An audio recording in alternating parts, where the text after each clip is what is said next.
Bonjour, je suis Souris d'ici.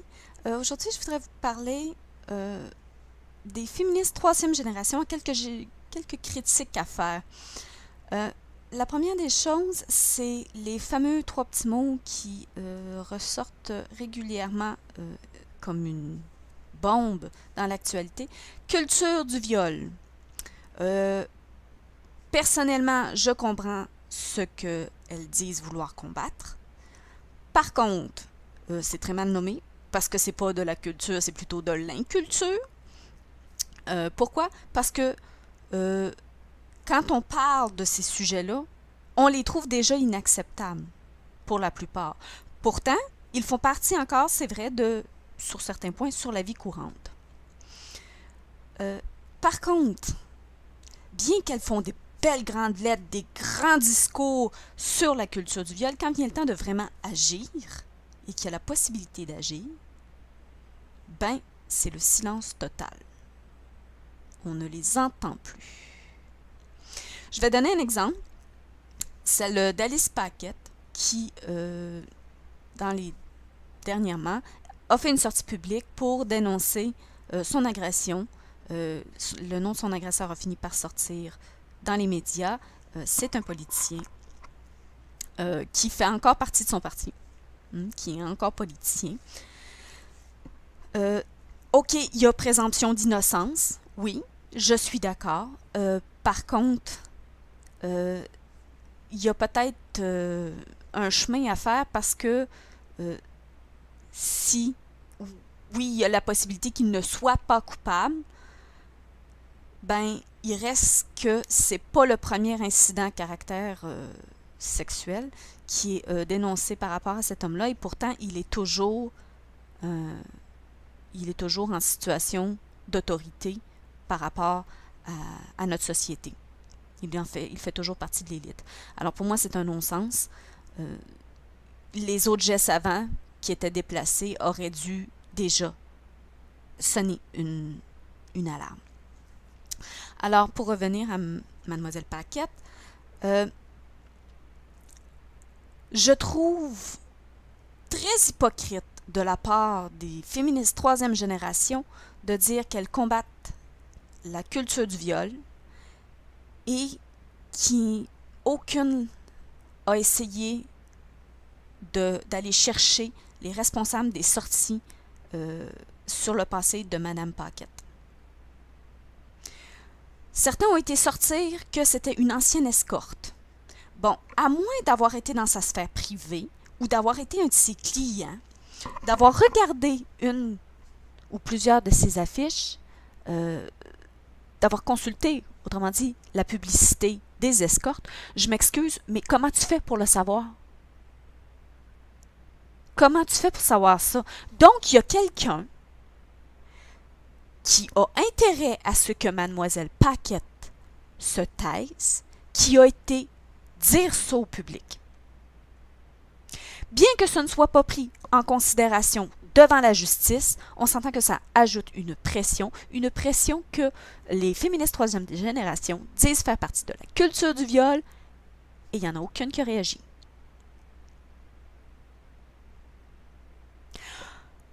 À notre époque, il est très difficile de dire quelque chose sur Internet tout en étant vraiment totalement caché en arrière de son écran. En sachant qu'au départ, avant la révélation de Mademoiselle Paquette, seul un nombre réduit de personnes pouvaient savoir qu'elle avait été escorte, chose qu'elle n'a pas niée, qui est tout à son honneur.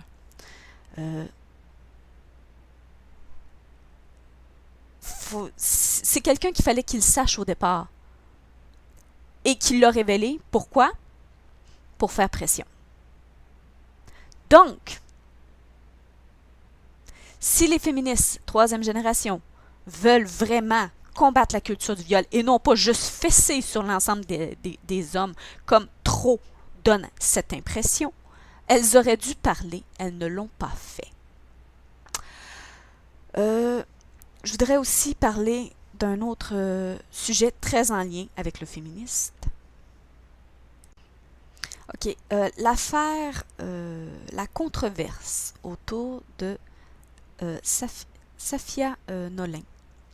Je connais pas beaucoup le travail de la demoiselle. Elle est sûrement excellente puisqu'elle a reçu un prix. Est-ce que c'était acceptable le discours qu'elle a fait? Non. Elle a dépassé les bornes et c'est pas parce qu'elle est une femme. Parce que ça n'aurait pas été plus acceptable si ça aurait été un homme.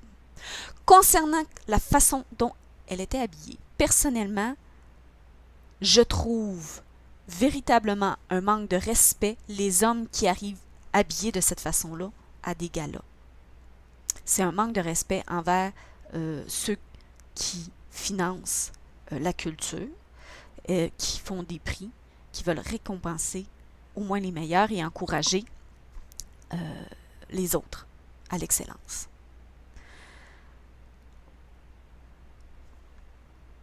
Une vraie féministe veut que la population, la culture, nos sociétés s'élèvent, pas qu'elles s'abaissent. Alors, en agissant ainsi, elle a soulevé une controverse qui a sa place, un débat qui a sa place. Par contre, on dirait une tentative de nivellement par le bas. Parce que les hommes, on les laisse faire, il faudrait que toutes les femmes aient le droit de le faire. Dans un sens, je suis d'accord. Dans l'autre, arriver à un gala en t-shirt,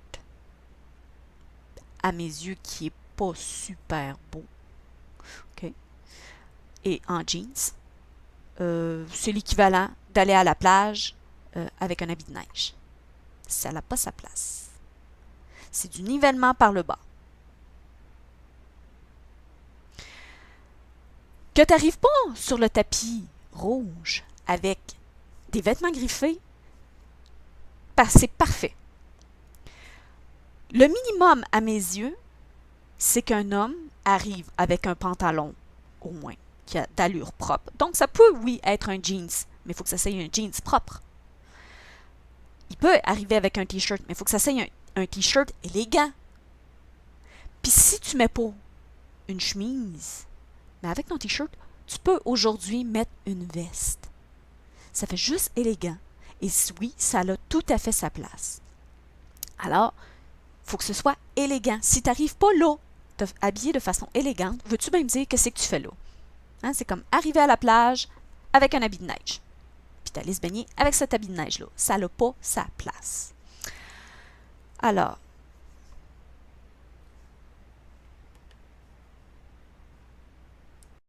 je voudrais aussi parler d'une petite vidéo qui a fait son apparition récemment aussi, qui se passe dans un autobus de Montréal, du service de transport public de Montréal.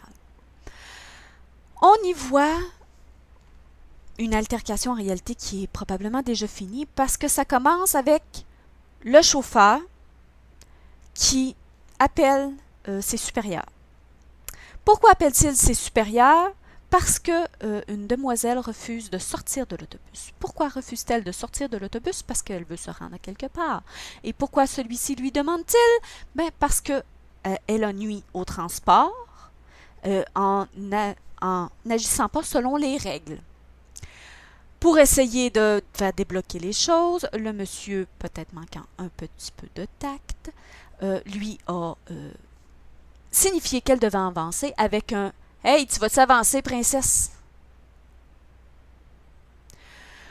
S'ensuit toutes sortes de choses, parce qu'on n'a pas le début de l'altercation. On ne voit jamais non plus le visage de la demoiselle. Par contre, on apprend un fait intéressant. Madame étudie dans la résolution de conflits. Oui. Elle va être une travailleuse sociale spécialisée dans la résolution de conflits. Je me demande bien quelle université forme ce genre de travailleurs-là qui provoquent les incidents alors qu'ils sont payés pour les résoudre. On dirait une tactique politique de bas étage. Alors, si tu n'es pas capable de respecter les règles, des règles qui s'appliquent à tout le monde, tu vas... Plains-toi pas d'être traité de non. Parce que dans cette situation-là, madame, en n'embarquant pas rapidement et en étant égocentrique, en étant juste axée sur sa petite personne, madame a été grossière par son attitude envers le chauffeur qui doit faire un travail dans un temps donné, envers les usagers qui, eux autres, dont certains ont été en retard parce que l'autobus a été arrêté.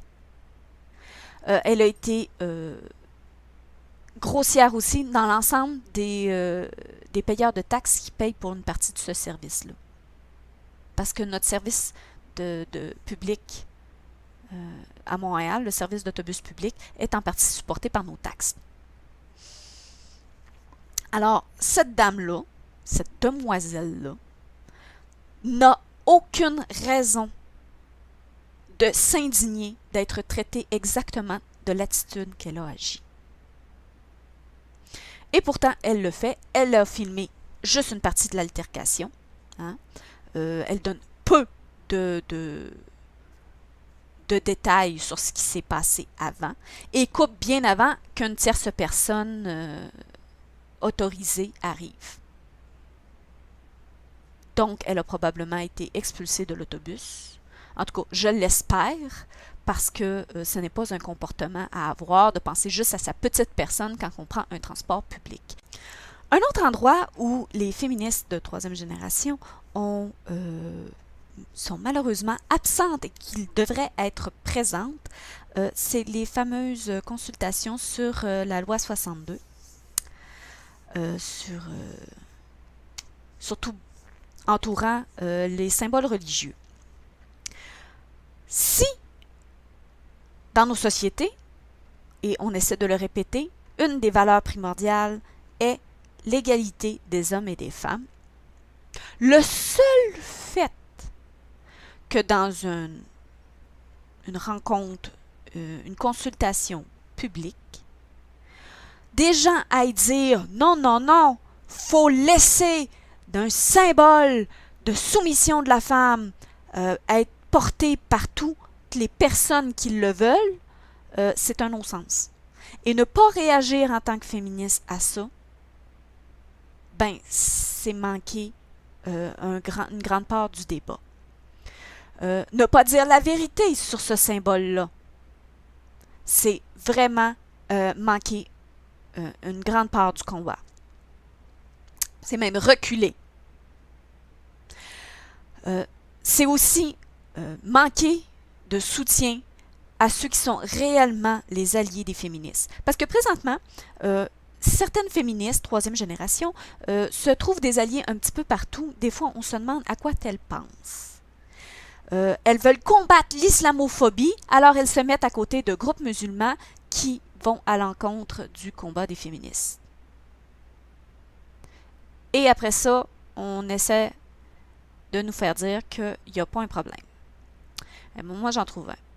De l'autre côté, on a des gens qui essaient d'aller devant ces commissions-là, de ces consultations-là, pour dire que c'est faux.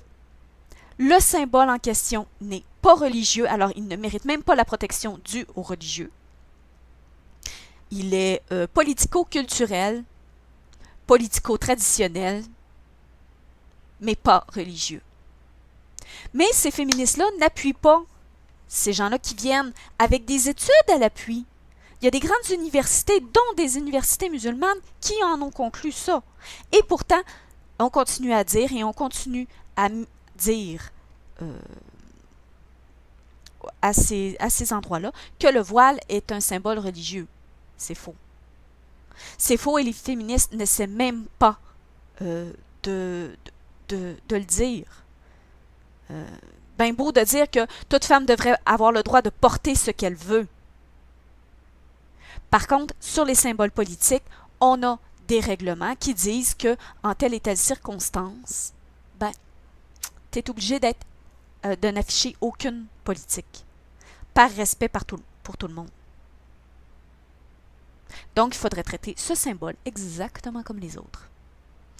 Mais parce que certains de leurs alliés ne sont pas d'accord avec ça et qu'ils veulent militer et vous enfoncer leurs droits, leurs croyances dans la tête, elles prennent le parti de ces gens, ce qui au passage crée encore plus de discrimination. Parce que les gens qui savent la vérité finissent par être en colère. Alors, je vais finir par une question à toutes ces féministes de troisième génération. Êtes-vous des vrais féministes? Parce que moi, je me sentais féministe avant de vous voir débarquer un peu partout. Et non, je n'ai pas le sentiment que vous êtes de vrais féministes. Et je suis en train de me dire que je suis une des rares qui essaie dans sa sphère autour d'elle, sans être devant les caméras puis se prendre pour une autre, d'essayer de faire le peu de travail qui reste à faire. Parce que le travail à faire dans la société présentement, il n'y a pas besoin d'une caméra de télévision pour être faite. C'est un travail, oui, de longue haleine, qui prend du temps, mais qu'il faut toujours soutenir. Alors, ça donne rien de péter une crise devant une caméra. Cette vidéo est déjà beaucoup trop longue pour le sujet. Alors, je vais vous laisser. Je vais essayer de mettre en lien en dessous de la vidéo, en commentaire, quelques sources. Si vous avez des questions, vous pouvez toujours les poser. Je ne suis pas une spécialiste. Je ferai de mon mieux, soit pour y répondre, soit pour vous trouver les liens qui donnent des réponses. Je vous souhaite bonne continuation. C'était Souris d'ici. Bye!